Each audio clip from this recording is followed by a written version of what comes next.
The air in the trauma bay of St. Jude's Metropolitan Hospital did not smell like antiseptic or the clean, sterile scent of healing that one might expect from a place dedicated to saving lives. Instead, it smelled of copper and sweat, and the sharp, electric tang of fear that seemed to hang heavy in the room, vibrating against the skull with every panicked breath taken by the staff. The fluorescent lights overhead buzzed with a low, irritating hum that amplified the chaos below, casting harsh shadows on the faces of the medical team who were currently failing to save the man lying on the reinforced gurney in the center of the room. This was not just any patient. This was General Marcus Thorne, a 4-star commander of the United States Joint Special Operations Command, a man whose very presence commanded respect and whose life was ensured by the security of the nation. But right now, he was broken, bleeding out, and dying, and the people tasked with saving him were crumbling under the weight of their own inadequacy. Dr. Julian Vane stood at the head of the bed, his hands slick with blood, his face a mask of controlled panic that he mistook for professional intensity. He was the chief of trauma surgery, a man whose reputation was built as much on ego as it was on skill, and he was barking orders with a voice that cracked slightly under the pressure of the eyes watching him from the observation deck above. Behind the glass, hospital administrators, board members, and military liaisons watched in silent horror, knowing that if the general died on their table, the consequences would be catastrophic for the institution. The general's vitals were crashing, his heart rate erratic, spiking and plummeting like a stock market crash, while his blood pressure remained non-existent. They were losing him, and everyone in the room knew it. Dr. Vane shouted for clamps, his fingers digging into the abdominal cavity, searching desperately for the source of the hemorrhage that seemed to have no end. He could not see the bleed, it was too deep, and he demanded more light and better retractors, his movements becoming jerky and uncoordinated as the situation spiraled out of control. The nurses scrambled around him, their actions disjointed and fearful, contributing to the atmosphere of failure that thickened the air. Everyone knew what this meant. If General Thorne died, St. Jude's would lose its federal contracts, the funding would dry up, the prestige would evaporate, and careers would end. Dr. Vane, the golden boy of the surgical wing, would be the primary scapegoat, but in that moment he did not care about politics or future repercussions. He cared only about the fact that the general's heart was stopping, and he was powerless to prevent it.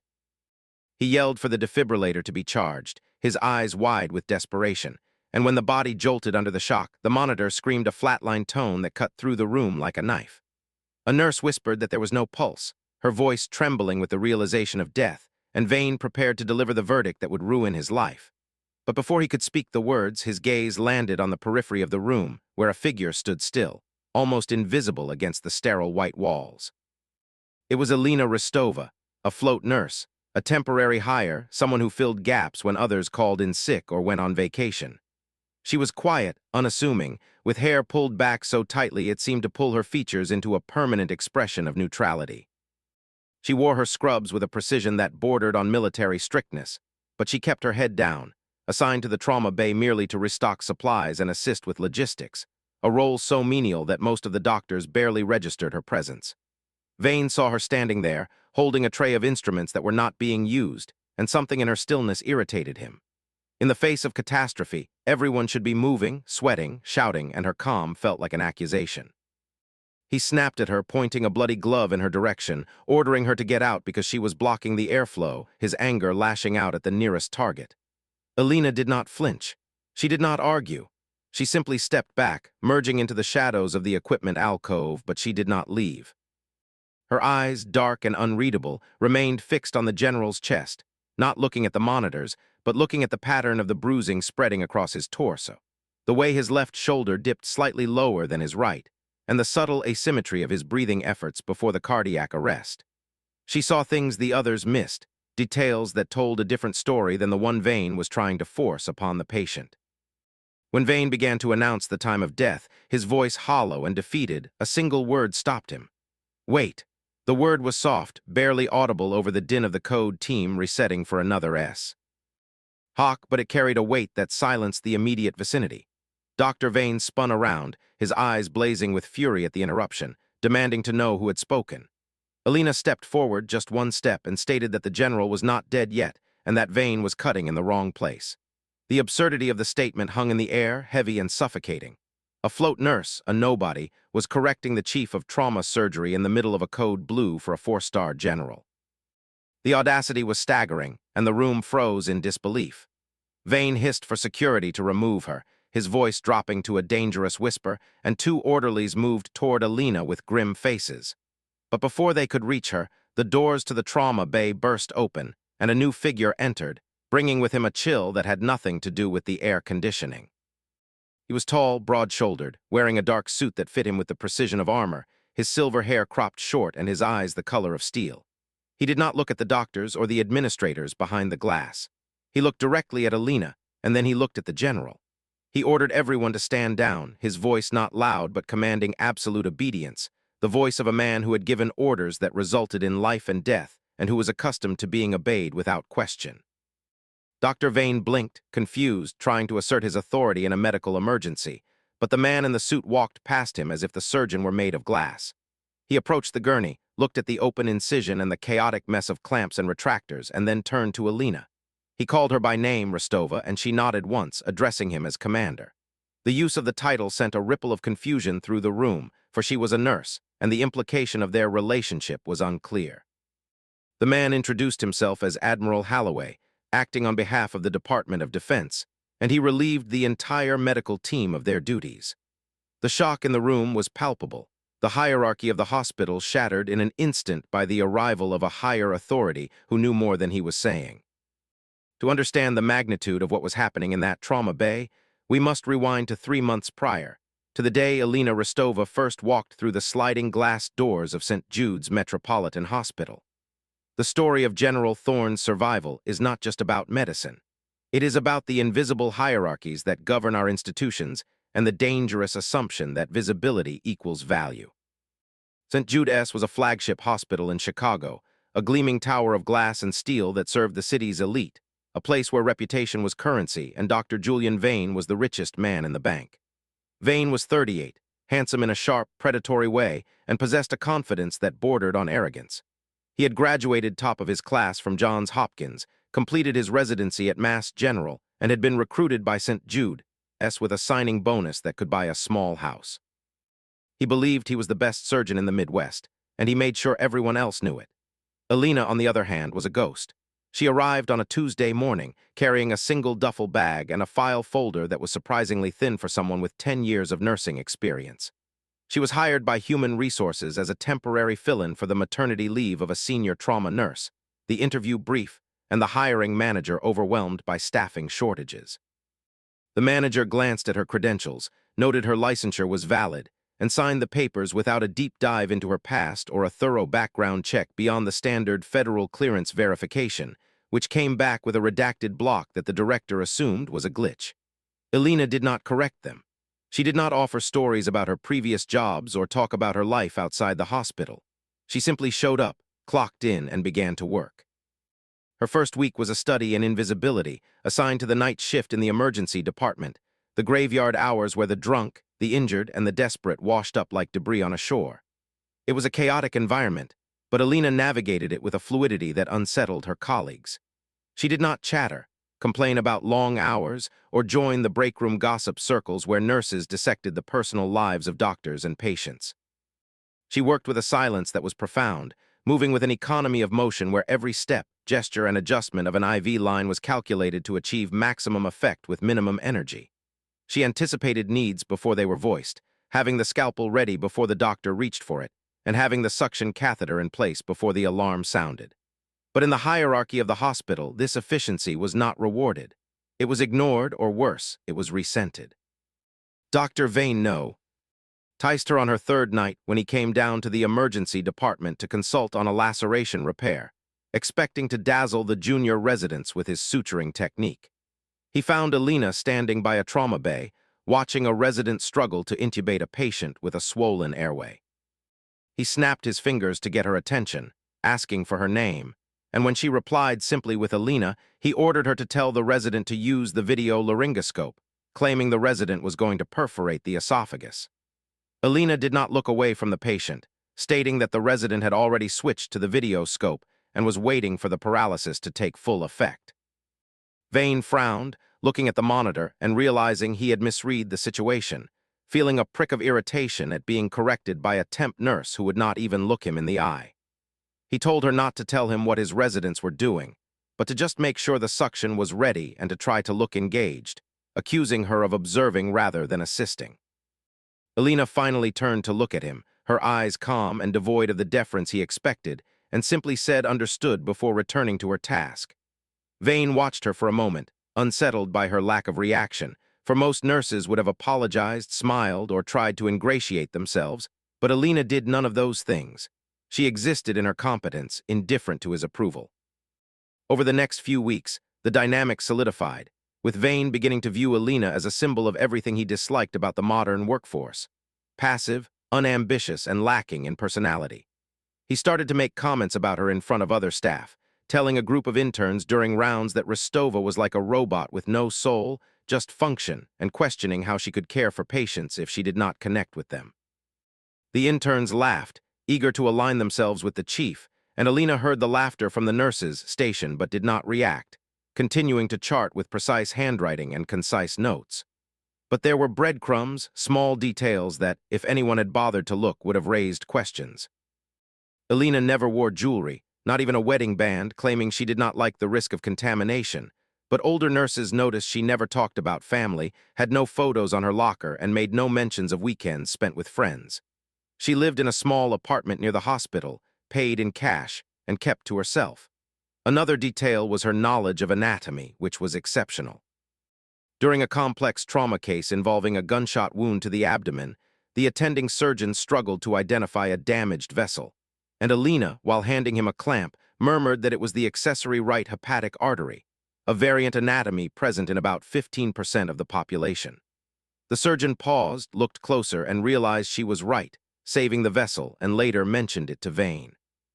Vane waved it off, claiming she probably read it in a textbook and warning the surgeon not to give her credit for luck, dismissing her as just a temp who would be gone in 6 weeks. But Alina was not just lucky, and she was not just reading textbooks. One night, during a mass casualty incident caused by a multi-car pileup on the Dan Ryan Expressway, the emergency department was overwhelmed, with patients pouring in, screaming and bleeding, and the triage system breaking down. Vane was in surgery and unavailable, and the attending physicians were stretched thin. Alina moved to the triage desk without asking for permission and simply took charge. She assessed patients with a speed that was terrifying, looking not just at injuries but at physiology, prioritizing a quiet elderly man with pale skin over a screaming teenager with a broken leg. She told the triage nurse that the old man had internal bleeding from a splenic rupture and needed to be taken to Bay 4 immediately, while the kid could wait. The nurse hesitated, pointing out that the kid was screaming, but Alina stated firmly that the kid was stable while the old man was compensating and would crash in 10 minutes if action was not taken. 10 minutes later, the elderly man's blood pressure dropped precipitously, and he was rushed to surgery, where the shattered spleen was removed. If he had waited, he would have died. The triage nurse stared at Alina with a mix of awe and fear, asking how she knew, but Alina did not answer, simply moving to the next patient. These moments accumulated, small victories that went unrecorded in official reports but were whispered about in the break rooms. However, because Alina refused to engage in the social fabric of the hospital, these whispers never coalesced into respect. Instead, they fueled suspicion. Why was she so good? Why was she so cold? What was she hiding? Dr. Vane's dislike curdled into hostility, and he began to assign her the worst tasks, such as cleaning up. After difficult codes, handling the families of the deceased and working the holidays, he hoped to break her, to force her to quit, or to make a mistake that he could use to fire her. But Alina endured, absorbing the humiliation with a stoicism that seemed inhuman. She knew something they did not. She knew that this job, this hospital, this petty tyranny was not her real life. It was a cover, a placeholder, and she was waiting for a signal that had not yet come. If you are enjoying this deep dive into the hidden layers of character and consequence, take a moment to hit that like button. It helps us bring more stories of quiet competence and earned respect to your feed. And if you haven't already, subscribe to the Code Whisperers. We have many more tales of injustice turned into vindication coming your way. Now, let's return to the crisis. The crisis that would change everything arrived on a rainy Friday in May, starting with a phone call to the hospital administrator, Mrs. Gable. Her face went pale as she listened, and she hung up to immediately dial Dr. Vane, informing him that General Thorne was being airlifted to them after a training accident at Fort Bragg. He was being transferred to St. Jude's because of the specialized neurotrauma unit, and he was arriving in 20 minutes. Vane felt a surge of adrenaline, recognizing this as the career-defining moment that would put him on the map nationally, secure his tenure, and silence his critics. He ordered Trauma Bay 1 to be prepared, calling for the best team, including Dr. Lewis, Dr. Chen, and Senior Nurse Miller, and also requesting Rostova. Mrs. Gable hesitated, questioning why a temp was needed, but Vane dismissed her concern, stating he needed someone to handle waste and logistics, someone good at staying out of the way who would not touch the patient but would clean up any mess. Elena was in the supply closet when the page came over the intercom, calling for a code black in Trauma Bay 1. She closed her eyes for a second, knowing who General Thorne was and understanding the nature of the training accident and the specific protocols for handling high-value personnel with classified medical histories. She walked to the trauma bay, put on her gloves, checked her equipment, and waited. When the helicopter landed on the roof, the sound of the rotors shook the building, and the transport team brought General Thorne down on a stretcher, surrounded by military police and medics. The general was unconscious, his face gray, his breathing shallow, having been ejected from a vehicle during a high-speed maneuver. The initial report said blunt force trauma to the chest and abdomen, but as they transferred him to the hospital gurney, Elena saw the military medic lean in and whisper something to the transport nurse. The nurse nodded seriously and handed over a sealed black envelope, which Elena recognized as bearing the insignia of the Joint Special Operations Command Medical Division. It contained the general's true medical history, information not available in standard electronic records. She watched as the transport nurse handed the envelope to Dr. Vane, who took it, glanced at it, and tucked it into his pocket without opening it, stating they would deal with the paperwork later and focusing on the surgery. Elena's stomach tightened, knowing that ignoring the envelope meant Vane was flying blind, unaware of critical information that could affect the outcome. The surgery began, and as witnessed in the cold open, it went wrong. Vane opened the abdomen and found bleeding, but he could not find the source, assuming it was a splenic laceration, a common injury in blunt force trauma. He clamped the splenic artery, and while the bleeding slowed, it did not stop. He then assumed it was a liver tear and packed the liver, but the bleeding continued. Panic set in as the general's blood pressure dropped and the monitors screamed. That was when Elena spoke, saying wait, and Vane's reaction was immediate and violent, seeing her as an obstacle and a distraction. He did not see the truth, that she was the only person in the room who understood what was actually happening. When Admiral Holloway entered the room and relieved the team, the tension broke, but only for a second as the Admiral's presence was overwhelming. He did not shout or threaten, he simply took control. Vane stammered, trying to regain some shred of authority, claiming they were making progress, but Holloway stated calmly that they were killing him. He turned to Elena and ordered her to take over, causing the room to gasp, for she was a nurse, not a surgeon. Elena stepped forward, did not argue or explain, walked to the sink, scrubbed her hands with ritualistic precision, and donned fresh gloves. She walked to the side of the gurney and told Dr. Vane to step away from the patient. Vane looked at Holloway for support, but the Admiral stared back with an unreadable expression, forcing Vane to step back his. Hands shaking, Elena looked at the open incision, not picking up a scalpel but a probe, gently moving tissues aside to look at the space between the organs. She identified a retroperitoneal hematoma, stating that the source was not the spleen or liver but the inferior vena cava, nicked by a rib fragment. She explained that Vane had been clamping the arterial supply while the venous bleed was massive, and that he had missed a secondary injury. When Dr. Lewis asked about the secondary injury, Elena pointed to the general's left shoulder, noting a dislocated clavicle where the bone fragment had migrated and was pressing against the subclavian vein. She warned that incorrect movement would cause an air embolism, explaining the drop in oxygen saturation despite ventilation. The surgeons stared at her, shocked by the complex, specialized knowledge she displayed, knowledge that belonged to trauma surgery at the highest level.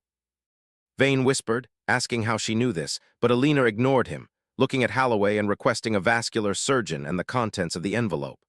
Holloway nodded, pulling a duplicate black envelope from his own jacket pocket and handing it to Elena. She opened it, scanned the documents quickly, and looked up, revealing that General Thorne had a titanium mesh implant in his abdomen from a previous IED blast in Kandahar, located exactly where Vane had been cutting.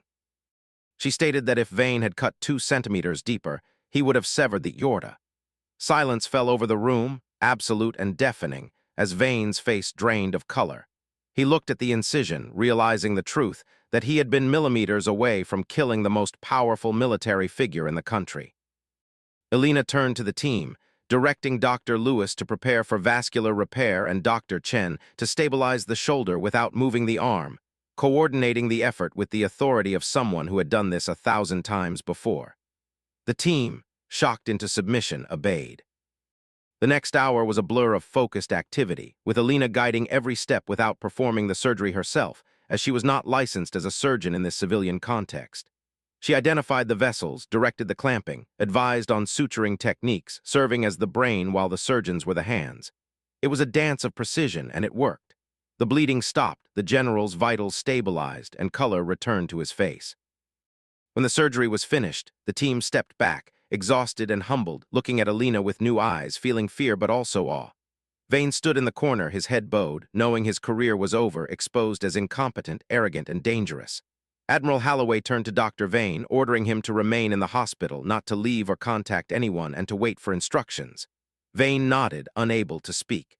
Holloway then turned to Elena, telling her to follow him to his office. Elena stripped off her gloves, nodded, and followed the Admiral out of the trauma bay, leaving the stunned medical team behind. The walk to the administrator's office was long, the hospital corridors empty, the late-night quiet settling in. Elena's mind raced, knowing she had broken cover, revealed her capabilities, and violated the primary rule of her current existence: stay invisible. But she had saved a life, and that was the mission.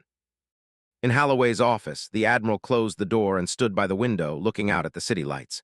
He told Elena she had taken a risk, and she replied that she had to, for Vane was killing the general and she could not watch. Holloway turned to face her, his expression softening slightly, acknowledging that he knew, which was why he was still there. He explained that if she had stayed silent, he would have had to relieve her of duty and possibly court-martial her for dereliction. Elena lowered her eyes, saying understood, but Holloway corrected her, stating that she acted and saved the general. He posed the question of what to do about the rest of them, referring to the hospital, the administration, and Dr. Vane. He explained that they could not just walk away, for the narrative had to be controlled. If the story got out that a civilian hospital nearly killed a 4-star general because of arrogance, it would be a scandal. But if framed correctly, highlighting the competence that saved him, it could be a lesson. Elena looked up, asking if he wanted to use her, and Holloway corrected her again, saying he wanted to vindicate her and send a message that humility saves lives while ego kills them. He stated that St. Jude's needed to learn that lesson, and the public needed to see it. Elena thought for a moment, having spent months being mocked, ignored, and mistreated, swallowing her pride every day. But now she had a chance to turn the tables, not for revenge, but for justice, for the principle that skill should be respected regardless of rank or title. She asked what he needed her to do, and Holloway smiled, a rare, genuine smile, telling her to just be herself and let them see who she really was. The next morning, the hospital was in an administrative lockdown, with no one allowed to leave and no phones permitted in the conference room. The board of directors, the chief of staff, the legal team, and the entire trauma surgery department were gathered in the main auditorium. Dr. Vane sat in the front row, his head down, looking like a man who had aged 10 years overnight. Admiral Holloway stood at the podium, joined by Elena, who stood slightly behind him, dressed not in scrubs but in a simple, dark suit. She looked different, taller, and more present. Holloway began to speak, not shouting or accusing, but simply laying out the facts.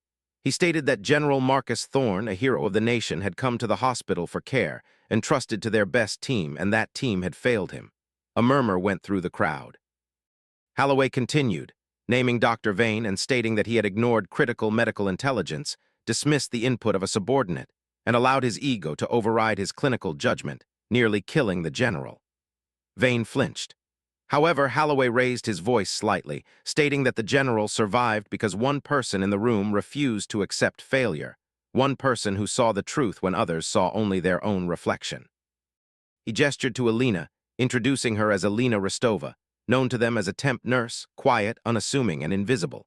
He paused, then revealed that Elena Rostova was not just a nurse. She was a former captain in the Army Nurse Corps who served 3 tours in Afghanistan and Iraq, awarded the Bronze Star for Valor for saving a platoon under fire. She was a certified critical care transport specialist and one of the most skilled trauma practitioners in the United States military. The room erupted in gasps. the nurses staring at Alina, the doctors looking at each other in disbelief. Holloway explained that she chose to work there to understand the civilian healthcare system, to observe and learn, and last night she saved a life because she had the courage to speak up when others stayed silent. He looked at Dr. Vane, revoking his privileges effective immediately, banning him from the facility, and announcing that the Department of Defense would review his conduct for potential malpractice litigation. Vane stood up, his face red, shouting that it was outrageous, that she was a nurse who overstepped her bounds, and that he was the chief. Holloway said coldly that he was the chief, but now he was a cautionary tale. Security guards moved in and escorted Vane out, and he did not fight, the weight of his shame too heavy. Holloway turned back to the audience, stating that St. Jude's had a choice.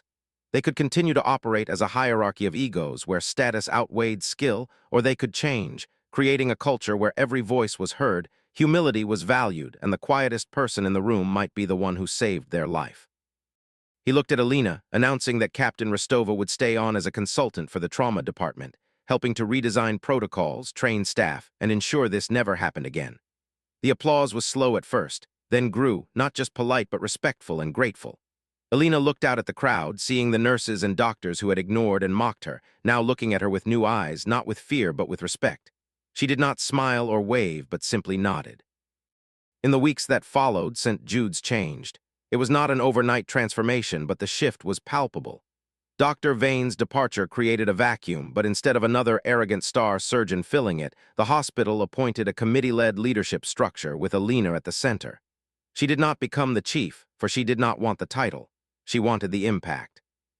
She implemented new protocols for trauma care, introduced mandatory briefings where junior staff were encouraged to speak up, and created a culture of psychological safety where asking questions was seen as a strength, not a weakness.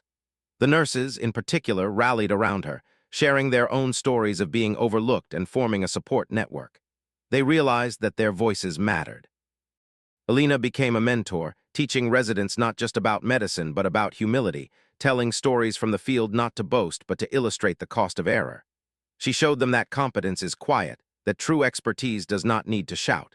One afternoon, 6 months later, General Thorne visited the hospital. He was recovering well, walking with a cane but strong, and came to the trauma bay to thank the team. He found Alina charting at the nurses' station and saluted her, calling her captain. Alina stood up and returned the salute, calling him general. Thorne stated that she saved his life and that he owed her everything, but Alina repelled. Why that he owed her nothing, for she had simply done her job. Thorne smiled, saying that was why she was the best, because she did not do it for credit but because it was right. He looked around the busy trauma bay, noting the different atmosphere, collaborative and respectful, and stated that she had changed the place. Alina hoped so, and Thorne leaned in, mentioning that Admiral Holloway told him she was considering leaving to go back to active duty. Alina nodded, saying her time there was done, for she had learned what she needed to learn and taught what she needed to teach. Thorne asked if she would miss it, and Alina looked at the young nurses working together, helping each other, listening to each other. She said no because she knew it would continue, for the seed had been planted. Thorne nodded, wishing her well, and stating that wherever she went, she would make a difference. He turned and walked away, and Alina watched him go before turning back to her charts. She had one more shift to finish, one more patient to care for, and then she would disappear again, back into the shadows, back into service. But this time, she would not be invisible. She would be remembered not as the quiet nurse, but as the woman who stood up when it mattered.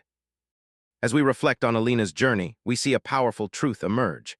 In a world that often rewards the loudest voices, the most aggressive personalities, and the most visible achievements, it is easy to overlook the quiet professionals who hold our systems together. Alina Rostova was mocked because she did not play the game. She did not seek validation, did not engage in the office politics that Dr. Vane thrived on, and because of that, she was underestimated. But her competence was not dependent on their recognition. It was intrinsic, forged in fire, in war zones, in moments of life and death where ego had no place.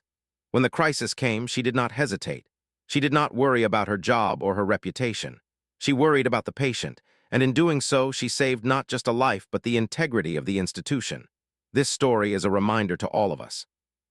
Whether you are a nurse, a teacher, an engineer, or a parent, your value is not defined by how loudly you proclaim it. It is defined by what you do when no one is watching. And when the moment comes, will you have the courage to speak up? Will you have the competence to act? Alina did, and because of that, justice was served. If this story resonated with you, if you believe in the power of quiet competence and the importance of humility, please take a moment to share this video. Share it with someone who needs to hear that their worth is not defined by others' opinions. And do not forget to subscribe to the Code Whisperers. We have many more stories of ordinary people doing extraordinary things, stories of injustice turned into vindication, stories that remind us that goodness, though often quiet, is always powerful. Thank you for watching. Thank you for listening. And remember, the next time you see someone being overlooked, take a second look. You might just be seeing a hero. The aftermath at St. Jude's was not without its challenges, for change is difficult. Some of the older doctors resisted Alina's new protocols, complaining that the briefings took too much time and arguing that the hierarchy was necessary for efficiency. But Alina was patient. She did not force them. She showed them. She presented data showing the reduction in medical errors, the improvement in patient outcomes, and the increase in staff satisfaction. Slowly, the resistance faded. The doctors realized that the new way was better, not just for the patients, but for them. They felt less stressed, more supported, and more like a team. Alina became a beloved figure in the hospital, not because she sought popularity, but because she earned trust. She was fair, consistent, and kind. One day, a young nurse approached her, thanking her. The nurse explained that last week, she noticed a discrepancy in a medication order and was afraid to say anything because the doctor was so senior. But she remembered Alina's story, what she did for General Thorne, and so she spoke up. It turned out she was right, and they caught a potential overdose. Alina asked what the doctor said, and the nurse replied, surprised, that he thanked her, appreciating the catch and saying it made him a better doctor. Alina nodded, stating that was the goal, not to be right, but to be safe, to be better. The nurse left, smiling, and Alina watched her go, feeling a sense of peace. She had done her job, planted the seed, and now it was growing. 6 months after the incident, Alina submitted her resignation. The hospital administration was shocked, offering her a permanent position, a raise, and a title. But Alina declined, stating that her mission there was complete. She had come to observe, to help, and she had. It was time for her to move on. The administrator asked where she would go, and Alina smiled mysteriously, saying somewhere where she was needed. She left St. Jude's on a Tuesday morning, just as she had arrived, carrying her single duffel bag, wearing her simple clothes, and walking out the sliding glass doors into the Chicago rain. There was no fanfare, no goodbye party, no speeches. But as she walked away, she knew she was leaving behind a legacy of humility, of competence, of justice. And somewhere in a hospital in another city, another quiet professional was being overlooked. Another Alina was waiting for her moment, and when it came, she would be ready. Before we conclude, let's take a moment to acknowledge the real-world heroes who inspire stories like this. The nurses, the medics, the first responders who work tirelessly, often without recognition, to save lives. They are the backbone of our healthcare system. They deserve our respect. They deserve our support. If you have a story about a healthcare worker who made a difference in your life, please share it in the comments below. Let's celebrate them. Let's give them the recognition they deserve. And if you haven't already, hit that like button. It helps us reach more people with these important messages.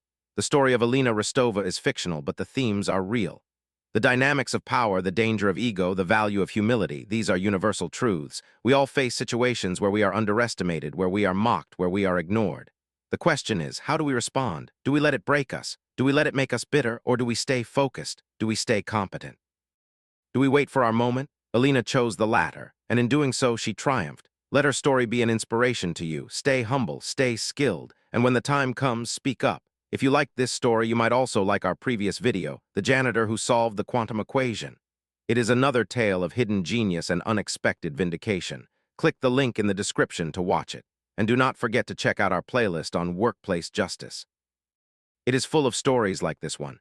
We are committed to bringing you high-quality, advertiser-friendly content that entertains and inspires. We avoid sensationalism. We avoid gore. We focus on the human element, on the moral arc, on the redemption. Thank you for supporting us. Thank you for being part of this community. As we sign off, let's leave you with a quote. True humility is not thinking less of yourself. It is thinking of yourself less. C.S. Lewis. Alina Rostova thought of herself less. She thought of the patient. She thought of the mission. And in doing so, she became greater than she ever imagined. May we all strive for such humility. Goodbye for now. See you in the next story. One final thought. In the age of social media, of instant gratification, of constant noise, it is easy to forget the power of silence, of patience, of preparation. Alina Rostova was prepared. She had spent years honing her skills. She had spent years learning. She had spent years serving, and when her moment came, she was ready.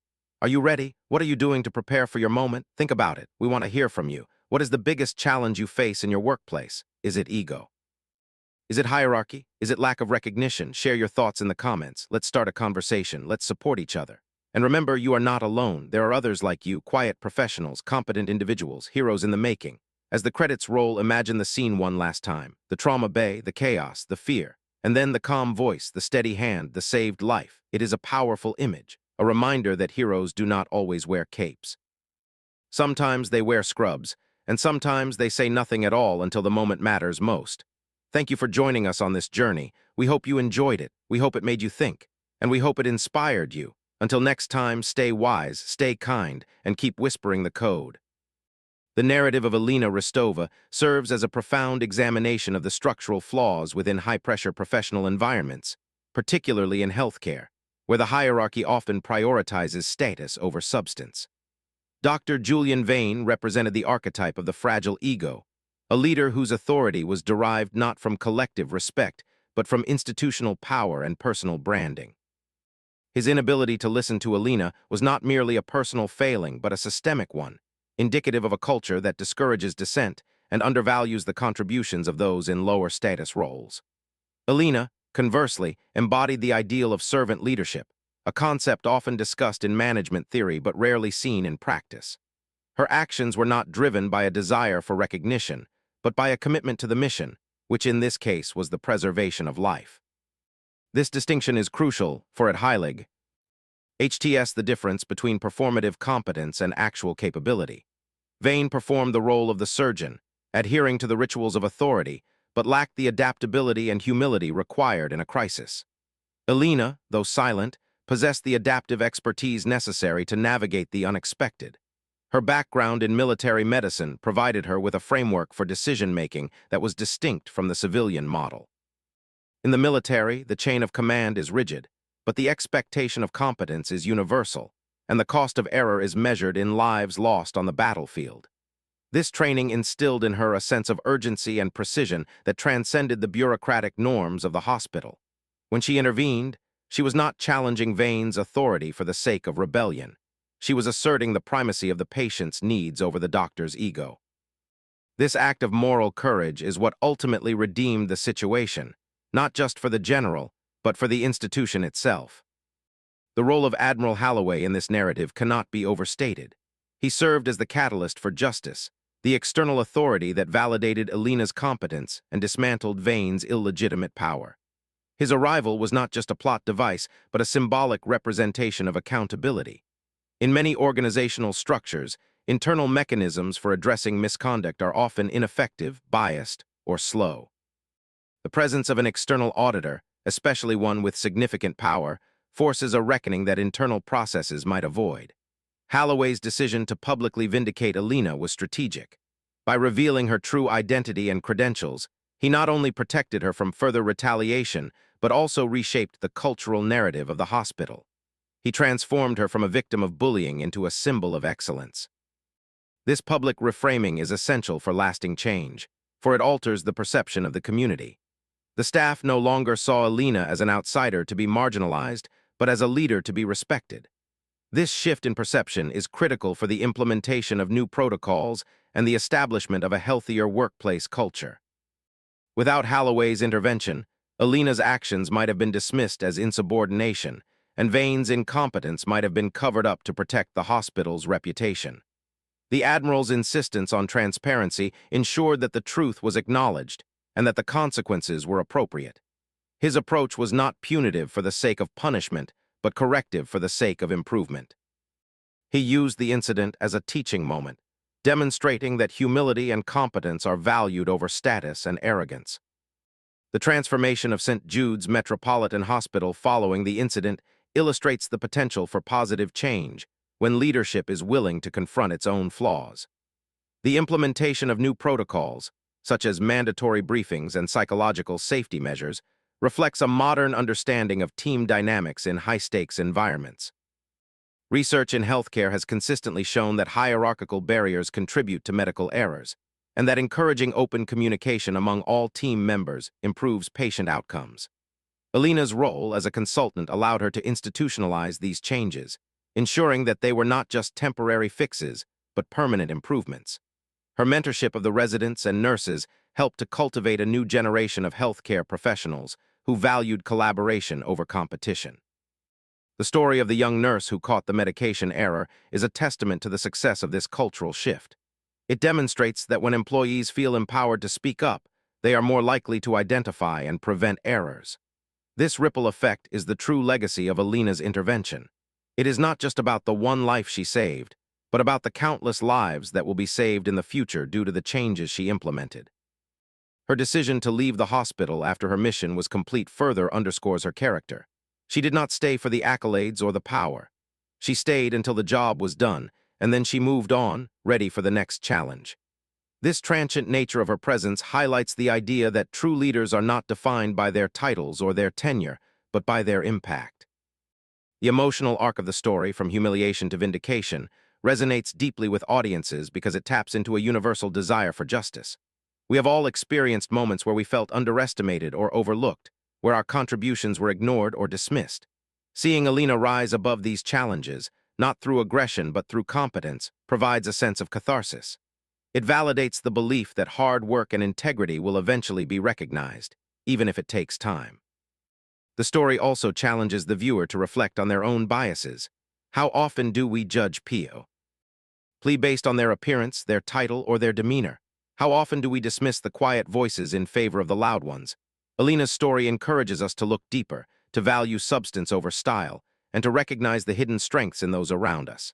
It is a call to action for leaders to create inclusive environments where diverse perspectives are welcomed and valued. It is a reminder that everyone has a story, a background, and a set of skills that may not be immediately apparent.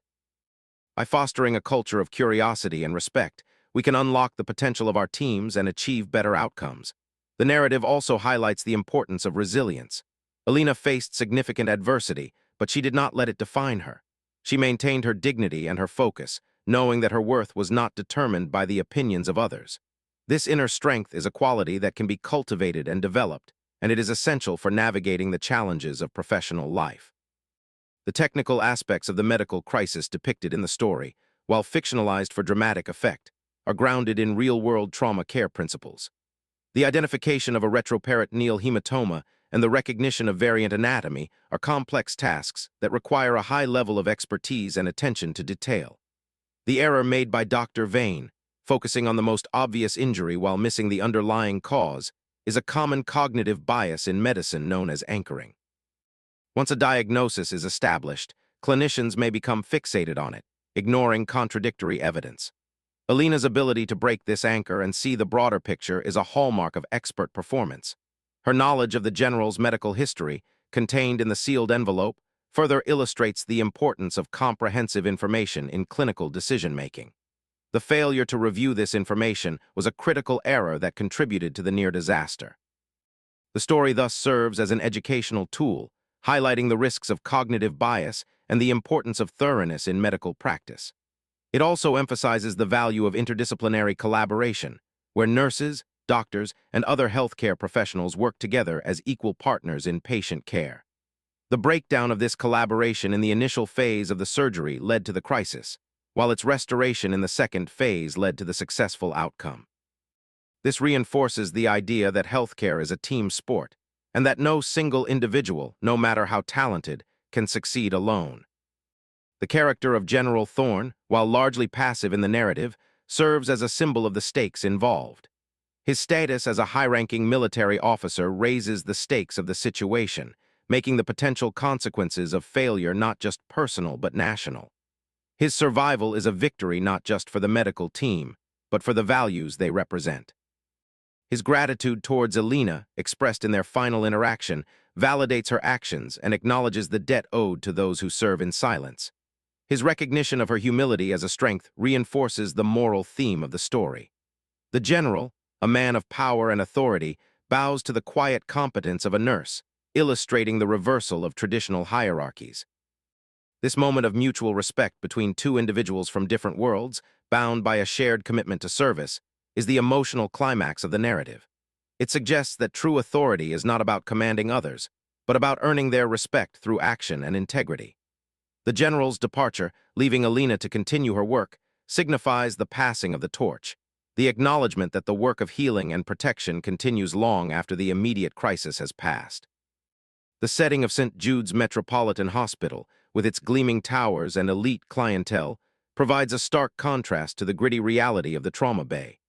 It represents the facade of perfection that many institutions strive to maintain, a facade that is often cracked by the harsh realities of human error and systemic failure. The hospital's transformation from a place of ego-driven competition to one of collaborative care mirrors the broader societal shift towards valuing empathy and inclusivity. The story suggests that institutions, like individuals, are capable of change, but only when they are willing to confront their shortcomings and embrace new ways of thinking. The role of the administration, initially complicit in the culture of silence, becomes pivotal in the aftermath, as they support Alina's initiatives and implement the necessary reforms. This highlights the importance of leadership at all levels, from the boardroom to the bedside, in driving cultural change. The story also touches on the issue of temporary workers in healthcare, who are often marginalized and excluded from the core team. Alina's integration into the team, despite her tempo. Rare status challenges this norm and suggests that talent and competence can be found in unexpected places. It argues for a more flexible and inclusive approach to staffing, where individuals are valued for their skills rather than their employment status. The narrative structure of the story, with its flashbacks and reveals, is designed to build suspense and engage the audience. The cold open hooks the viewer with a high-stakes crisis, while the subsequent flashbacks provide context and depth to the characters. The gradual reveal of Alina's background creates a sense of mystery and anticipation, keeping the audience invested in her journey. The pacing of the story, with its pauses and transitions, allows for reflection and emotional processing, enhancing the impact of the key moments. The use of sensory details, such as the smell of copper and the hum of the lights, immerses the viewer in the scene, creating a vivid and realistic experience. The dialogue, though sparse, is impactful, conveying the tension and emotion of the characters without excessive exposition. The narrator's voice, warm and cinematic, guides the viewer through the story, providing commentary and insight that enriches the narrative. The overall effect is a compelling and emotionally resonant tale that entertains while also educating and inspiring. The moral theme of humility is central to the story, challenging the conventional wisdom that success requires self-promotion and assertiveness. Alina's success is achieved through quiet competence and a focus on the needs of others, demonstrating that humility is not weakness but a form of strength. It allows for continuous learning, openness to feedback, and collaboration with others. The story contrasts this with the arrogance of Dr. Vane, whose need for recognition and control leads to his downfall. This dichotomy serves as a cautionary tale for leaders in all fields, reminding them that true leadership is about serving others and empowering them to succeed. The story also explores the theme of prejudice, showing how biases based on gender, status, and demeanor can lead to unfair treatment and missed opportunities. Alina's experience highlights the barriers faced by women and minorities in male-dominated professions, and the resilience required to overcome them. Her ultimate vindication is a victory not just for her, but for all those who have been underestimated and overlooked. It sends a powerful message that diversity and inclusion are not just moral imperatives, but practical necessities for achieving excellence. The story of Alina Rostova is a testament to the power of the human spirit to overcome adversity and make a positive impact. It is a story of courage, competence, and compassion, and it reminds us that even in the darkest moments, there is hope for redemption and change. It encourages us to look beyond the surface, to value the quiet heroes among us, and to strive for a world where humility and integrity are celebrated. As we close this chapter, let us carry these lessons with us, applying them in our own lives and workplaces. Let us be the ones who speak up when it matters, who listen to the quiet voices, and who value substance over style. Let us be the code whisperers, decoding the hidden potential in ourselves and others and working together to create a better future. Thank you for joining us on this journey. We hope you enjoyed it. We hope it made you think, and we hope it inspired you. Until next time, stay wise, stay kind, and keep whispering the code. The detailed exploration of the hospital's culture before and after Alina's intervention provides a rich backdrop for the narrative. The initial environment, characterized by fear and silence, is a common phenomenon in many high-stress workplaces, where employees are afraid to speak up due to the risk of retribution. This culture of silence is detrimental to safety and quality, as it prevents the identification and correction of errors. Alina's presence, though initially passive, begins to chip away at this culture as her competence becomes undeniable. Her eventual empowerment by Admiral Holloway accelerates this change, creating a safe space for others to speak up. The story illustrates the difficulty of changing organizational culture, but also the possibility of doing so with the right leadership and support. It highlights the role of champions, like Holloway and eventually Alina, in driving this change. The resistance from some of the older doctors is realistic, reflecting the natural human tendency to resist change, especially when it challenges established power dynamics.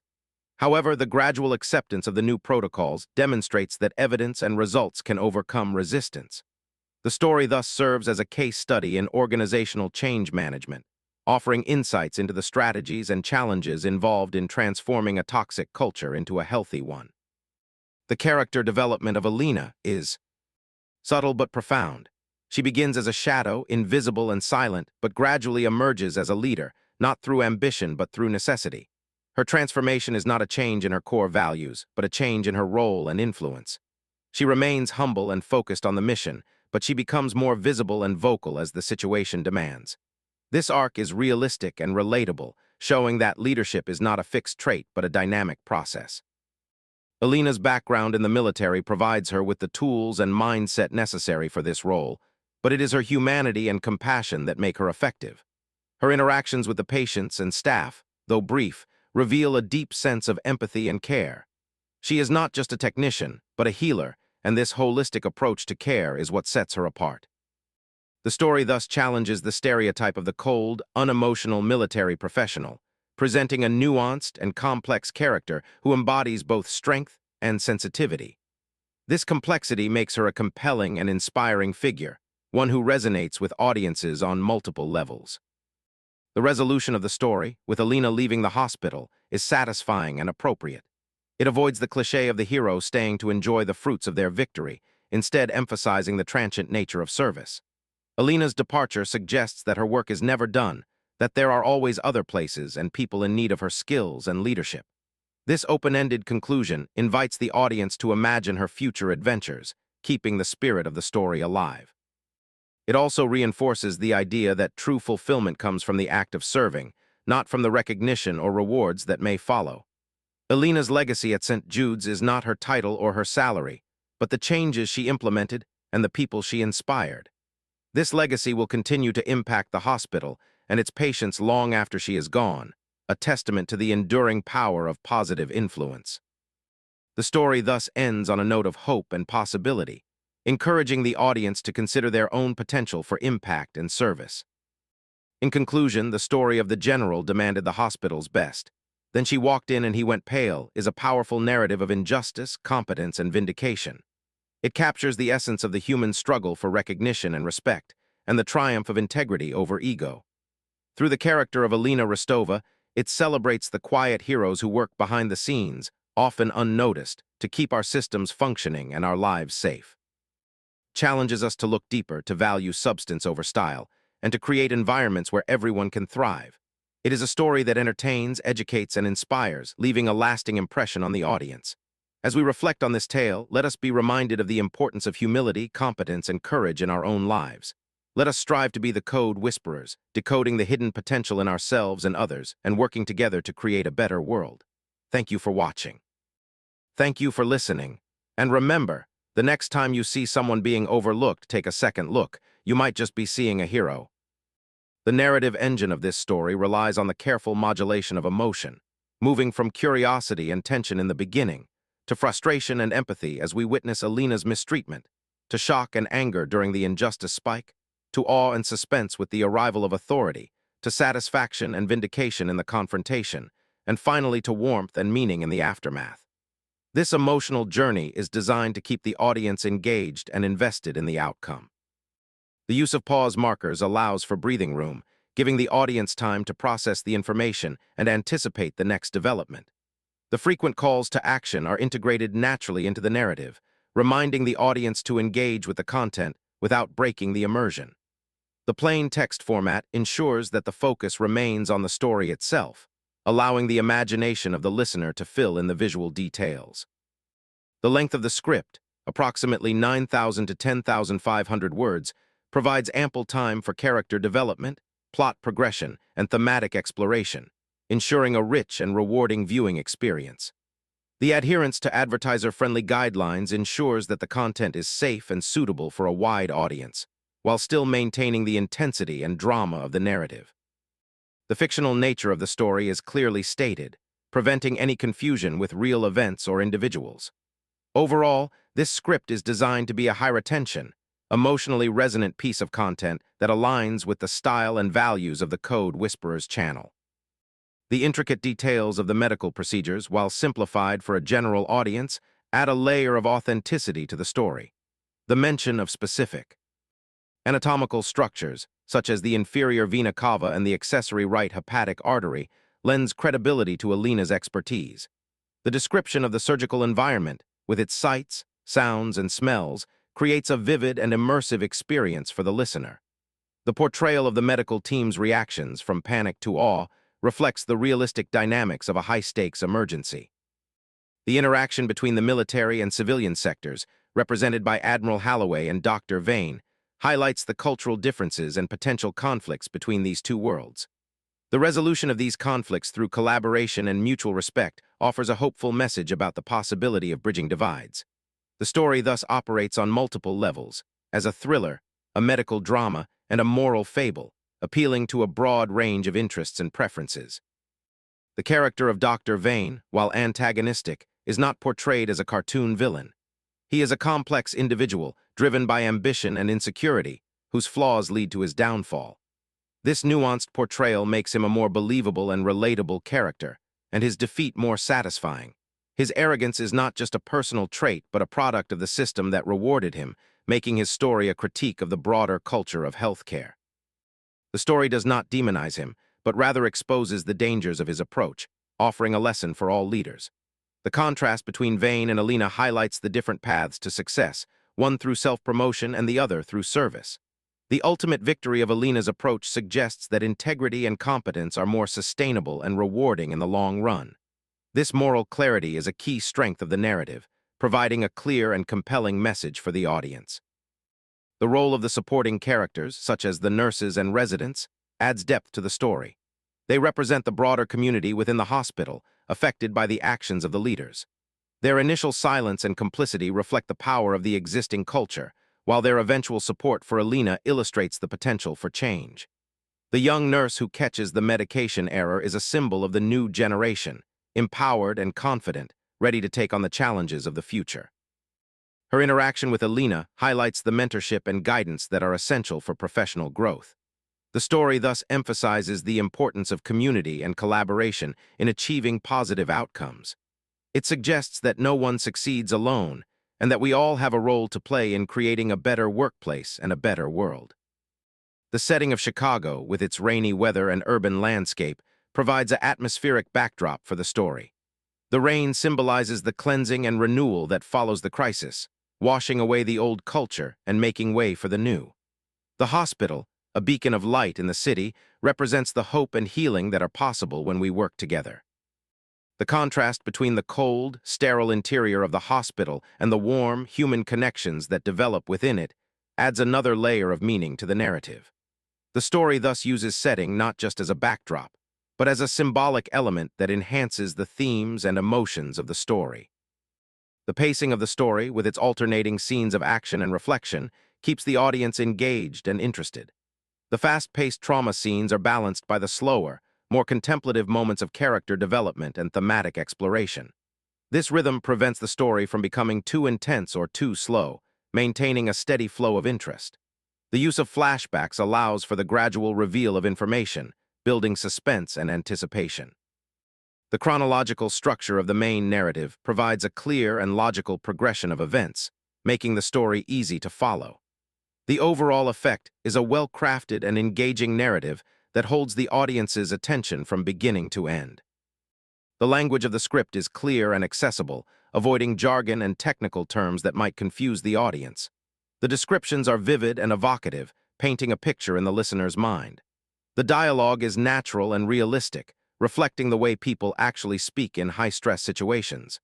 The narrator's voice is warm and inviting, creating a connection with the audience. The overall tone is serious but hopeful, reflecting the gravity of the subject matter while also offering a message of inspiration. The script is designed to be read aloud, with a natural rhythm and flow that enhances the listening experience. The story of Alina Rostova is a timeless tale, relevant to any era and any profession. It speaks to the universal human desire for fairness, respect, and recognition. It challenges us to examine our own biases and assumptions, and to strive for a more just and equitable world. It inspires us to be our best selves, to act with integrity and courage, and to make a positive difference in the lives of others. As we conclude this script, let us carry these messages with us, applying them in our own lives and communities. Let us be the change we wish to see in the world. Let us be the code whisperers. Thank you for your patience and attention throughout this lengthy narrative. We hope that the story of Alina Rostova has resonated with you, and that it has provided both entertainment and inspiration. Please remember to like, subscribe, and share this video with others who might benefit from its message. Your support helps us continue to create high-quality content that matters. Until next time, stay wise, stay kind, and keep whispering the code.